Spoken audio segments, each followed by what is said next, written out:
By May 1945, Nazi Germany is defeated, and the Soviet Union holds Eastern Europe. The men who ran the Soviet war effort are now some of the most powerful on the continent. Between them, they control the police, the party, and its foreign policy.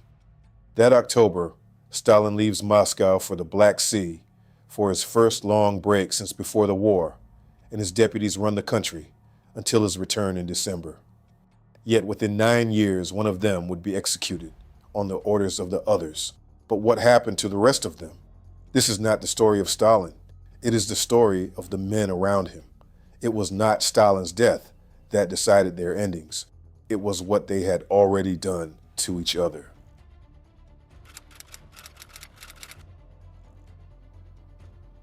Vyacheslav Molotov had become foreign minister in May 1939. And that August he had signed the pact with Joachim von Ribbentrop that divided Eastern Europe between Germany and the Soviet Union. But when Germany invaded the Soviet Union 2 years later, Molotov negotiated the Soviet alliance with Britain and the United States that replaced the previous pact with Germany. And in the government, he was second only to Stalin. He had known Lenin. He was the longest serving of Stalin's colleagues. And at the Soviet victory celebration in May 1945, Stalin's first toast was to Molotov and to the importance of foreign policy in winning the war. While Stalin was resting at the Black Sea, he saw translations of the foreign press stating that he would be standing down in favor of Molotov. Through November, he complained about it in letters addressed to Molotov and the 3 other men he had left running the country alongside him. Then in December, Stalin wrote to the other 3 alone, ordering them to summon Molotov and confront him. They did so and reported back that Molotov had admitted many mistakes, called the distrust unjust, and wept. Molotov kept the foreign ministry, but the next time Stalin came for him, it would not be about his politics. Lavrentiy Beria had run the NKVD since 1938. It did 2 jobs. It ran the ordinary police, the border guards, and the gulags, and it arrested anyone the state considered a political enemy. But in 1943, the political half was split off into a service of its own, so Beria lost it. Yet Stalin gave that service to Vyacheslav Molotov, Beria's oldest ally. So between them, they still controlled all policing and every political arrest in the Soviet Union. Then 2 weeks after the Americans bombed Hiroshima, in August 1945, Stalin gave Beria command of the Soviet atomic bomb project as well. But that December, Stalin removed him from the NKVD, and 5 months later, he removed Merkulov too. So Beria had simultaneously been handed the most important project in the country, yet was stripped of control of the police in the same year. Georgy Malenkov controlled appointments across the Soviet Communist Party, which meant he decided who held every senior post within it. But in 1945, Stalin's son, a fighter pilot during the war, told his father that the aircraft he had flown were badly built. So Stalin ordered an investigation, and the aviation minister was arrested. Yet Malenkov had overseen aircraft production since 1942, so the inquiry reached him as well. Therefore, in April 1946, responsibility for party appointments was taken off him. And on May 4th, later that year, Stalin removed him from the running of the party altogether. And his jobs went to men who worked for Andrei Zhdanov, the party boss in Leningrad. Yet Stalin had never meant to get rid of Malenkov, and he made him deputy premier again in August. So Malenkov was back in the government, although it was Zhdanov who now decided who held every senior post in the party. Nikita Khrushchev governed Ukraine, and in 1946, the harvest there failed. So in October, he asked Stalin to cut the republic's grain quota, and when nothing came of it, he asked again in December. But Stalin refused both times, and in March 1947, he sent Lazar Kaganovich to Kiev to take the Ukrainian party leadership out of Khrushchev's hands. Therefore, Khrushchev was left running the government of a republic whose party now answered to someone else.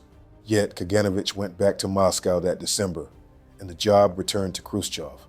So Stalin had taken something from each of the 4 men, but had not permanently removed any of them, although he was about to make an exception. Georgy Zhukov had ridden at the head of the Soviet victory parade in June 1945, which made him the most recognized soldier in the Soviet Union.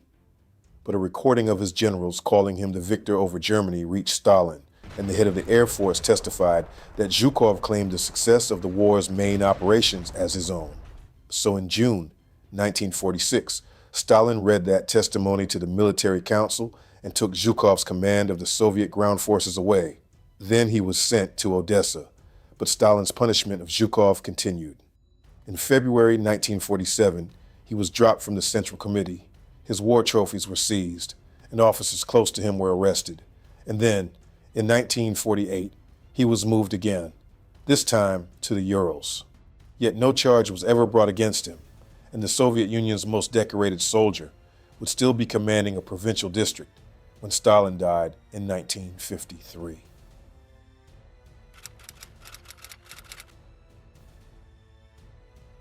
For 3 years, Stalin had disciplined his circle without destroying anyone in it. No one had been charged, and no one had been arrested. But the next 5 years would not continue like that. The difference was not only what Stalin decided, but what his deputies decided as well. Polina Zhemchuzina was the Jewish wife of Molotov, and she had run a ministry of her own before the war. When Israel was founded in May 1948, she made no secret of her sympathy for the newly formed state. So on December 29, 1948, the party's ruling group voted to expel her for connections to Jewish nationalists. But Molotov abstained, and he was the only one who did. So the following January, Stalin had letters of 1945 copied, the ones he had written from the Black Sea about the foreign press, saying Molotov would replace him, and issued them to every man in the Soviet leadership who had not been sent them the first time around, Molotov included. Therefore, the next day, Molotov withdrew the abstention to his wife's expulsion in writing. He called it politically mistaken and accepted the blame for not stopping his wife. Yet the following day, she was arrested anyway. And in March 1949, Stalin then decided to take the foreign ministry off Molotov as well, and Molotov even voted in favor of his own removal. In July 1948, Stalin gave Malenkov back the appointments he had lost to Zhdanov, and 2 months later, Zhdanov died. Zhdanov's power had always come from Leningrad. The men who ran the city owed him their careers, and so did the ones he had brought from Leningrad and placed into senior jobs in Moscow. So his death left all of them without a protector, and the man who now decided who held which post was Malenkov. Then in January 1949, the Leningrad officials held a 10-day trade fair in the city without asking permission of the government first, which the rules required, and a memo about it reached Malenkov, so he sent it on to Stalin, noting that approval had been skipped. But Stalin was not interested in a broken rule. He questioned the Leningrad officials in February, decided they had been building their own following in the city behind his back, and within a fortnight, they lost their jobs. So Malenkov went to Leningrad and read out the charges to their faces. Then in July, the security ministry produced a former Leningrad official who confessed under torture to spying for England, and he named the other officials as conspirators. Yet there was no spy ring, and there had never been a conspiracy. But on August 13th, they were arrested in Malenkov's office anyway, and on October 1st, 1950, they were tried in secret and shot, and another 214 people were sentenced alongside them, including their relatives. Malenkov had ordered none of it. He had forwarded the memo, read out the charges, and it was his office they were arrested in. But regardless of this, 6 years later, all three would come back to haunt him. In December 1949, Khrushchev was brought back from Ukraine. Stalin put him in charge of the party in Moscow, and then gave him a second job alongside Malenkov, deciding who held senior posts across the whole Soviet Union. But he arrived 4 months after the arrests in Malenkov's office. So through 1950, while those men in Leningrad awaited trial, he removed Moscow's officials and installed his own people instead. Khrushchev said afterwards that he had done it to stop the security ministry doing to Moscow what it had done to Leningrad. And in 1957, it would be party officials from across the Soviet Union who saved him. Beria had been running the atomic bomb project since 1945, and in August 1949, the Soviet Union detonated its first atomic bomb in Kazakhstan. It worked at the first attempt, and Beria now became too valuable to remove. But in July 1951, the head of state security was arrested, accused by his own officers of covering up enemies of the state. And that service had been split off from Beria's NKVD in 1943, the half that made the political arrests and the one that built the Leningrad case. So the police Beria created now answered only to Stalin. Then, in November 1951, Stalin dictated an order accusing the Mingrelians, who were one of the groups of Western Georgia, of plotting against the Soviet state. Stalin consulted nobody before he signed it, so across Georgia, officials were dismissed, arrested, and deported. This was a problem for Beria, because he too was Mingrelian, and the men being removed were his own appointments. So within 4 months, the police he had built and the republic he came from were both being used against him. In October 1952, Stalin summoned the party's leaders to Moscow for the first time in 13 years to change the way the party was run. Malenkov gave the report on the state of the country, Khrushchev presented the new rules, and Stalin barely spoke. But 2 days later, he abolished the group that had run the country since the war. The one Molotov, Beria, Malenkov, and Khrushchev all sat in and replaced it with 36 men. Then he built a smaller group inside that one, with Malenkov, Beria, and Khrushchev in it. But Molotov was excluded, and Stalin then attacked Molotov in front of everybody, branding him a coward who gave way under pressure. Then, in January 1953, the Soviet press announced that Kremlin doctors, most of them Jewish, had been killing Soviet leaders for Western intelligence, and it implicated 2 men of the Soviet leadership at once. Molotov's wife had been in prison for 4 years as a Jewish nationalist, and that group were now being publicly accused of murdering Soviet leaders, while Beria had built the police that were supposed to have caught them. So several of the leadership took this as the signal for the start of another purge, although nobody ever found out whether they were right, because 7 weeks later, Stalin was dead.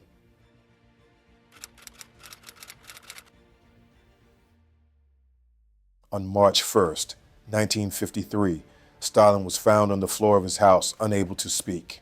His staff responded by telephoning the leadership instead of a doctor, so the first men to arrive were Beria and Malenkov. But Beria berated the guards for raising the alarm and left without sending for help, so Stalin lay incapacitated for at least another 8 hours before a doctor examined him.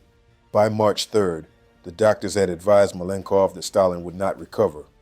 So he, along with Beria and Malenkov, set about dividing everything that Stalin had commanded: the government and the party to Malenkov, the police to Beria, and foreign policy to Molotov, all while Stalin lay dying, and his death was confirmed on the evening of March 5th. Khrushchev got nothing but his place among the party's secretaries. Although Stalin was gone, none of them intended to leave his former power split between them. It would take 4 more years, but by the end, only one man would hold all of it. Now Beria had regained control of the police and the Interior Ministry. He set about using it. He filled the Interior Ministry with men from his own network. He granted amnesty to 1 million prisoners and had the government declare the Kremlin doctors innocent, the same men the newspapers had accused months earlier of murdering Soviet leaders, and announced that their confessions had been beaten out of them. By April, he had the Mingrelian case thrown out, the one Stalin had used to strip Georgia of Beria's own appointments, and within 5 days, his people were back running Georgia again. He was also arguing that the Soviet Union should give up East Germany and accept one German state that was neutral rather than communist. But Molotov and Khrushchev refused. Then on June 17, 1953, East German workers went on strike over higher work quotas and rose against the communist government the Soviet Union had installed there. Soviet tanks had to be deployed to suppress the uprising, so the concessions Beria had pushed for had ended in a revolt. Beria was exposed, and 9 days later, The others came for him. But arresting Beria required the intervention of the army because the police were under his control. So the leadership recalled Zhukov from the Urals in March 1953, 5 years after Stalin exiled him there and made him deputy defense minister, a job he would hold until he took over the defense ministry itself 2 years later.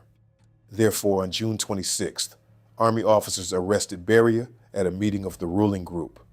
But they did not try him for 6 months. And when they did, on December 18th, he was given no defense and no right of appeal. He was convicted on multiple counts, most notably treason and spying for a foreign power. Yet Beria had not spied for anyone. He was shot on the evening of December 23rd, 1953. And with him gone, the police were taken apart and power was divided among the 3 men who were left, although only one of them would be able to keep it. 4 years after the Leningrad arrest in his office, Malenkov emerged from Stalin's death in March 1953, running the Soviet government and deciding who held every senior post in the party. But within days, he handed responsibility for the appointments to Khrushchev and kept the government. And as premier, Malenkov made his name on consumer goods and living standards. Then in December 1954, the former head of state security was tried and shot, and the fabrication of the Leningrad case was one of the charges leveled against him. But Malenkov was the man who had sent the Leningrad memo on to Stalin. He had read the charges out to the accused faces, and it was his office where they were arrested. So the verdict and execution exposed him badly. Therefore, in January 1955, Khrushchev and Molotov attacked Malenkov in front of the party's Central Committee. They argued he had been too close to Beria, that he was responsible for the Leningrad Affair, that he had favored consumer goods over the heavy industry and weapons they said the country needed, and they even condemned him for having told the country that a nuclear war would destroy civilization. That last one was simply true, but saying so meant admitting that socialism would burn with everything else, and that was the part they could not forgive. So in February 1955, Malenkov lost the premiership, although he kept his seat in the Soviet leadership, and was handed a ministry running power stations. 14 months after Beria was shot, Malenkov had lost everything that mattered, but he kept his life. Molotov got the foreign ministry back within a day of Stalin's death, and days later the new leadership released his wife from prison, 4 years after she was taken. But in 1948, Stalin had thrown Yugoslavia out of the communist bloc and cut the country off completely, and Molotov had been the foreign minister who defended it. So when Khrushchev flew to Belgrade in May 1955 to make peace with Tito, the communist who ran Yugoslavia, and would not take orders from Moscow, Molotov objected. Khrushchev went anyway. Then that July, he used the disagreement to accuse Molotov of being stuck in Stalin's way of doing things and of standing in the way of the rest of the leadership. Therefore, in June 1956, Molotov lost the foreign ministry for the second time and was handed a minor ministry instead. Stalin had taken the ministry off him in 1949, and Molotov had voted for his own removal. But he would not do that twice, so he moved against Khrushchev, and it was the last move he had left. Khrushchev had inherited from Malenkov the power to decide who held every senior post in the party, and in September 1953, he was made first secretary, a title created for him. Then in February 1956, the party held its first Congress since Stalin died, and at a closed session on the final day, Khrushchev read out a speech that was never printed. He described Stalin's purges, the torture, and the confessions beaten out of men who had done nothing. He named the Leningrad case and the doctors, but the blame went no further than Stalin and a few dead subordinates. It could not, because Khrushchev and every man still in the leadership had been implicated in the same brutality. Khrushchev's speech was meant to stay in that room, but within weeks it was being read aloud at party meetings across the country, and there was no taking it back. Molotov, Malenkov, and Lazar Kaganovich, the man who Stalin had previously sent to run Ukraine in Khrushchev's place, had all signed the orders it described, and now every official in the country had heard what those orders did. So on June 18, 1957, the three of them moved against Khrushchev. At the ruling group's meeting, they had the votes, and they used them to remove him as first secretary. But Khrushchev refused to go and demanded that the Central Committee decide instead. That was several hundred party officials from every region of the Soviet Union, and most of them owed their jobs to him. So while his allies stalled the vote, Zhukov's army flew those officials into Moscow to cast one of their own. The Central Committee sat for 8 days from June 22nd to June 28th, and Khrushchev instead turned it onto what Molotov, Malenkov, and Kaganovich had done under Stalin. All three ended up being voted out of the leadership.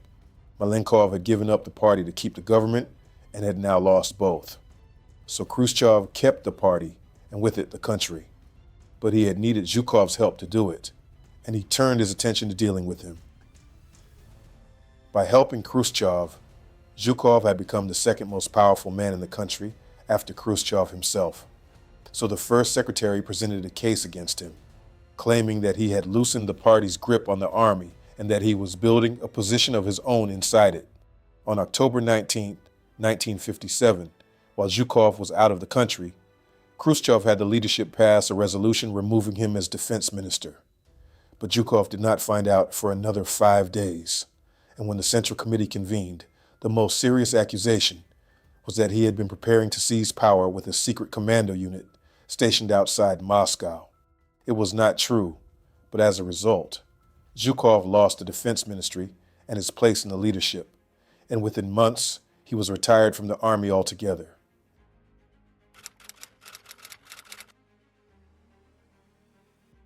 Every one of Stalin's deputies had come out of the war as some of the most powerful men in Europe, and every one of them spent the 12 years that followed destroying the others or being destroyed by them. Beria had been executed in December 1953, and the others kept their lives but lost everything else.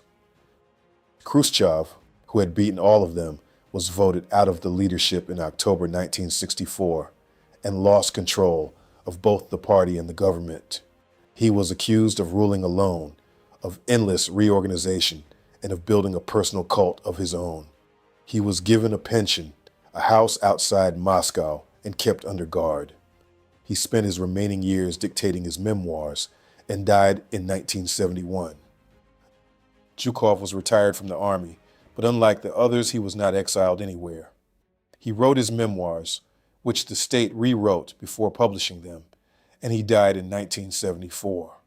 Molotov was made ambassador to Mongolia, then sent to Vienna in 1960 as the Soviet representative to the International Atomic Energy Agency.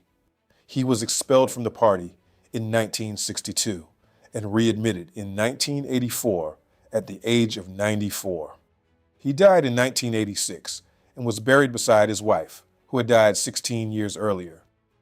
Malenkov was sent to run a power station in Kazakhstan, expelled from the party in 1962, and allowed back to Moscow 6 years later. He lived there as a private citizen with no further government position of any kind and died in 1988. Kaganovich was sent to a plant in the Urals, expelled in 1962, and pensioned off in Moscow. He died in July 1991, aged 97, 5 months before the Soviet Union ended. He was the last survivor of them all. None of them were brought down by an enemy of the Soviet Union. Every one of them was brought down by the men he had sat beside since 1945. That is how it ended for the men who helped Stalin defeat Hitler. But what happened to the men who helped Hitler build his Third Reich? Click the video on screen now to find out. And if you want more stories from history's defining moments like this video, subscribe and turn on notifications.